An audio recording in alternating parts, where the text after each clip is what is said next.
Welcome to unique classes UC चॅनलला सहर्ष स्वागत करत आहे मी मंगेश राऊत.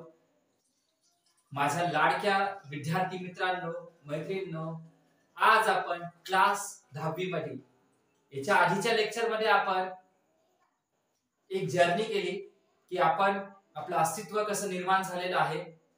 त्यामध्ये आपण सेल मध्ये गेलो, सेल मध्ये पाहिलं न्यूक्लियस, क्रोमोझोम व त्यासोबत जीन्स अँड डीएनए. मग आपण याच भागाकडे पुढे चालत आहे. हा पार्ट सेकंड आहे हेरिडिटी अँड इव्होल्यूशनचा. तर चला तर मित्रांनो, आज आपण शिकूया हेरिडिटी नेक्स्ट पार्ट, जे की आहे डीएनए मीन्स डीऑक्सिरायबो न्यूक्लिक ऍसिड. मित्रांनो बघा, हे सायन्सचा कन्सेप्ट आहे, कन्सेप्च्युअल नॉलेज आहे, जे की 9वी मध्ये झालेला असेल, पण तरी सुद्धा मी तुम्हाला सांगण्याचा प्रयत्न करतो, कारण की आपण सायन्स हा बेसिक पासून तुम्हाला शिकवण्याचा प्रयत्न इथं होणार आहे. DNA means DNA deoxyribo nucleic acid. Okay, तर याचा पहिला शोध कोणी लावलाय ते आपल्याला कळायला पाहिजे. मराठीवाले लक्ष देणार, मराठी सेमी मीडियम सर्वच विद्यार्थ्यांसाठी हा इम्पॉर्टंट व्हिडिओ आहे. डीएनए डीऑक्सिरायबो न्यूक्लिक ऍसिड याचा फुल फॉर्म आहे. याचा शोध जो आहे वॉटसन अँड क्रिक या शास्त्रज्ञांनी लावलेला आहे. ओके, अँड हा बनला कशाला? मेड म्हणजे तो बनला कशाला? तर पेंटाश शुगर फॉस्फेट नायट्रोजन बेस पदार्थ त्याच्यामध्ये आहे, जे की हे मॉलिक्युल्स असतात, एलिमेंट्स असतात. आपल्या शरीरामध्ये सुद्धा पेंटाश शुगर फॉस्फेट नायट्रोजन बेस याचा बॅकबोन, जे मागचा जो भाग आहे डीएनए चा, जो मागचा जो भाग आहे, हा जो भाग आहे, हा डीएनए चा जो भाग आहे, हा कशाने बनलेला आहे? तर कशाने बनलेला आहे? Backbone is made up of pentose sugar yes आणि पी फॉस्फरिक्स. ओके, ते यांनी बनलेला आहे pentose sugars. Okay, phosphoric acid. तर हे आहे डीएनए वॉटसन क्रिक यांनी. आणि हा कसा आहे? डबल हेलिक्स स्ट्रक्चर आहे त्याचं. डबल हेलिक्स असं आहे बघा, हे बघा, हे असं डबल हेलिक्स स्ट्रक्चर आहे, एकमेकांमध्ये गुंतलेला. जसे की सापाचा कसा हे असतो तशा प्रकारे एकमेकांना मध्ये गुंतलेला द्विसर्पिलकार, त्याला मराठीत म्हणतात द्विसर्पिलकार, गुंतलेला. ओके, Watson and Crick pentose sugar आहे, त्याच्यामध्ये फॉस्फेट आहे, नायट्रोजन बेस पदार्थ आहे.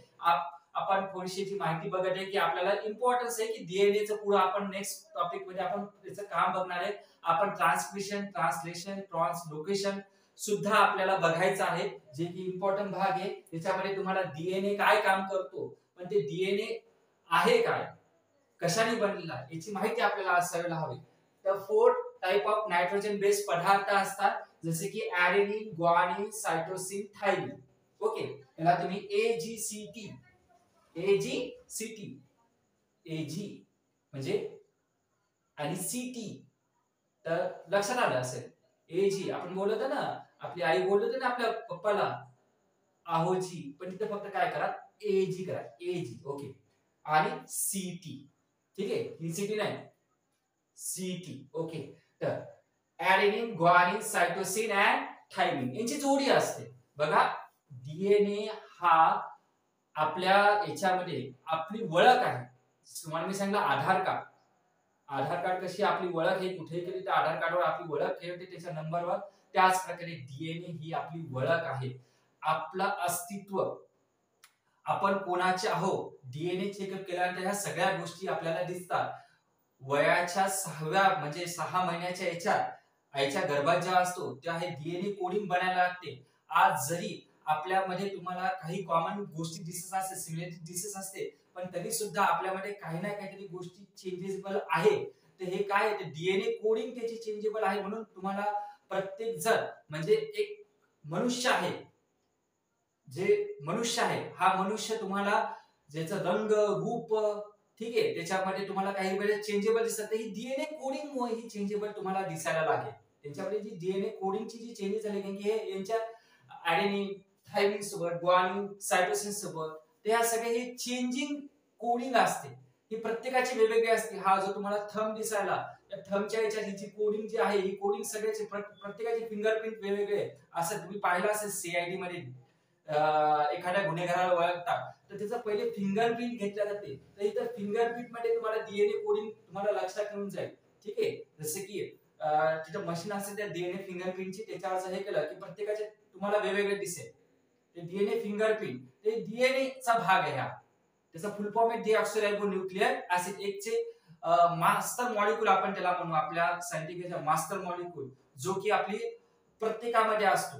ओके, आणि त्याच्यामध्ये आपण पाहिलं असेल जेनेटिक कोडिंगची काय असते, मटेरियल्स असते जे काही पुढे जाणार असते. म्हणजे एखाद्यामध्ये जे चेंजेबल जे घडून येणार आहे हे जेनेटिक कोडिंग होणार आहे. आज जरी माझा भाऊ असेल, ठीक आहे, माझ्यात आणि त्याच्यात जरी आम्ही एका आई वडिलांचे असू, पण माझ्यात आणि त्याच्यात काहीतरी फरक आहे, चेंजेबल आहे.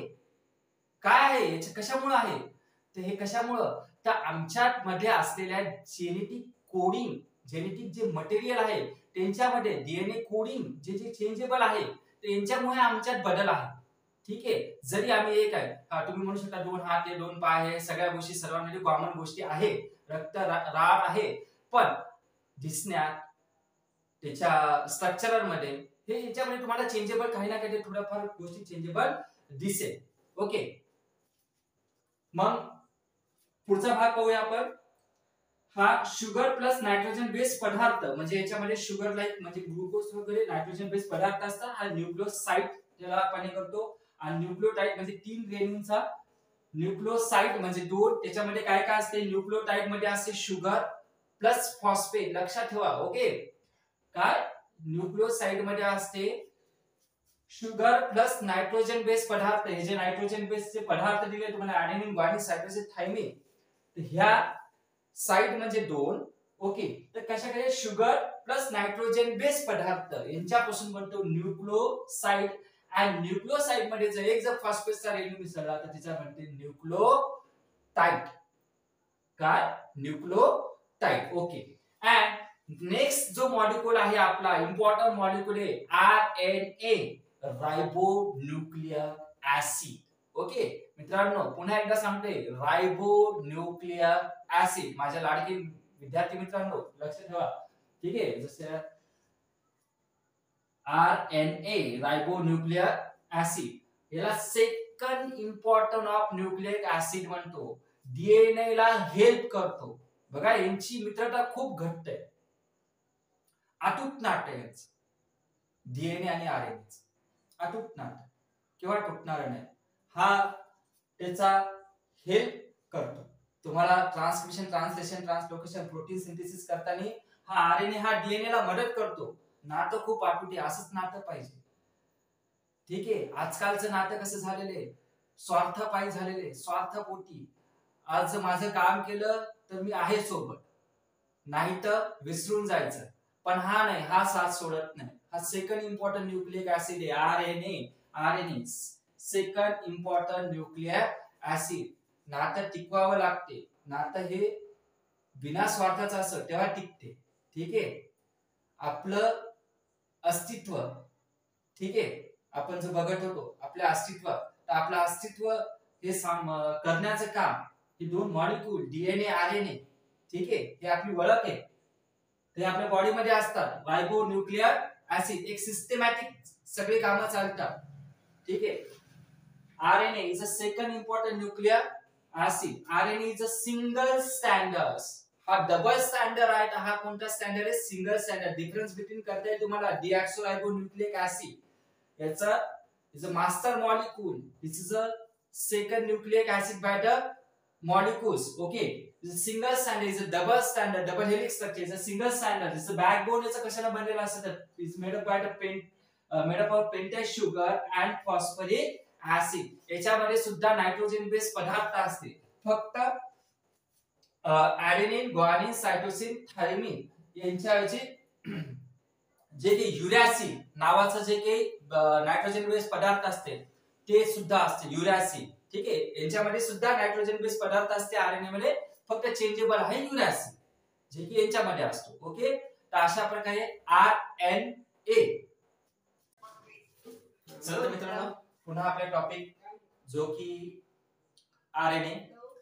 आरएनए ला कंटिन्यू करू आपण. Type of RNA. आरएनए पाहिला आपण राइबोन्यूक्लिक ऍसिड अँड सिंगल, जो की सिंगल स्टँडर्ड असतो, डबल सेकंड मॉलिक्यूल आहे. ऍडेनिन, ग्वानिन, सायटोसिन आणि याच्यामध्ये असतो युरॅसिल. ओके, आणि तिकडे जर पाहिलं डीएनए मध्ये डीऑक्सोराइबोन्यूक्लियस, डबल हेलिक्स स्ट्रक्चर, त्याच्यानंतर वॉटसन अँड क्रिकनं याचं मॉडेल हे केलेलं आहे. त्यानंतर ऍडेनिन, ग्वानिन, सायटोसिन अँड थायमिन असे 4 नायट्रोजन बेस पदार्थ असतात. जेनेटिक कोडिंग मटेरियल यांच्याकडे असते. डीएनए ला हेल्प करतो आरएनए कशासाठी, तर प्रोटीन सिंथेसिस. मेन टॉपिक आहे आपल्याला प्रोटीन तयार करायचं. प्रोटीन, ओके, प्रोटीन जे की जेव्हा प्रोटीन बनेल त्यानंतर सेल बनेल. ओके, जेव्हा प्रोटीन बनेल एक प्रथिने बनेल, प्रथिने बनल्यानंतर पेशी बनेल आणि ही पेशी बनल्यानंतर टिश्यूज बनेल, टिश्यू बनल्यानंतर ऑर्गन बनेल, ऑर्गन बनल्यानंतर ऑर्गन सिस्टीम बनेल आणि ऑर्गन सिस्टीम बनल्यानंतर बॉडी बनेल.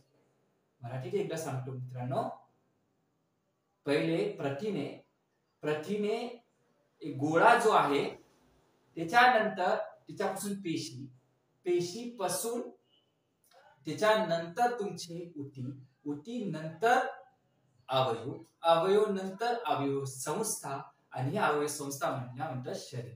मग आपण या धर्तीवर येतो आणि आपलं जीवन सुरू करतो. तर अशा प्रकारचं जीवन. मग याच्यामध्ये खूप गुंतागुंतीच्या सगळ्या गोष्टी असतात. आपलं जे स्ट्रक्चर तुम्ही जर हे करत असाल की कशा प्रकारे हे सगळे गुंतागुंतीचं पूर्ण असं एक स्ट्रक्चर असते. ठीक आहे, प्रत्येक जण कसं त्याचं एक परफेक्ट एक काम आहे. डीएनएचं एक काम आहे, ओके, आरएनएचं काम आहे. डीएनए हा कंट्रोलर आहे, आरएनए त्याचा हेल्प करतो. अशा प्रकारे प्रत्येकाचा अवयवाचं पूर्ण इंटरनल स्ट्रक्चरचं एक सिस्टमॅटिक वेवनं सगळ्या गोष्टीचे काम होतात. एक वेल डिफाईन्ड काम होतात. जसे की आपण आपल्या रोजच्या एवढं आपली जशी प्लॅनिंग नसते पण त्यांचं पूर्ण सगळ्या गोष्टी आतलं स्ट्रक्चर एवढं गुंतागुंतीचं. म्हणजे बघा ना, देवाना किती असं मस्त आपल्याला सगळ्या गोष्टी एक व्यवस्थित असं एक बॉडी दिलेली आणि त्या बॉडीची एक सिस्टमॅटिक सगळ्या वेवनं सगळ्या गोष्टी चालत असतात. केव्हाच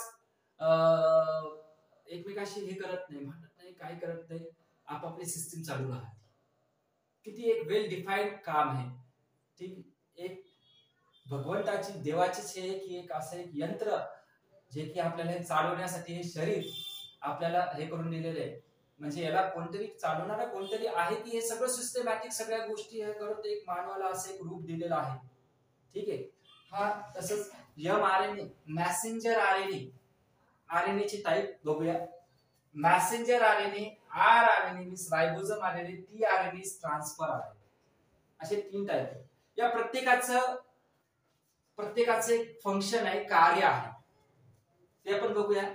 मॅसेंजर आरएनए त्यालाच आपण mRNA म्हणतात. माझ्या लाडक्या प्रिय विद्यार्थी मित्र मैत्रिणींनो, पूर्ण लक्ष इकडे असायला हवं की आरएनए बेसिक आहे. Okay, mRNA carries the information of protein synthesis from genes. Importance by carry the information. काय बनवायचं आपल्याला, आपल्याला प्रोटीन बनवायचं, आपल्याला प्रोटीन बनवायचं. जसं मी आता सांगितलं, प्रोटीन बनलं तर सेल बनेल.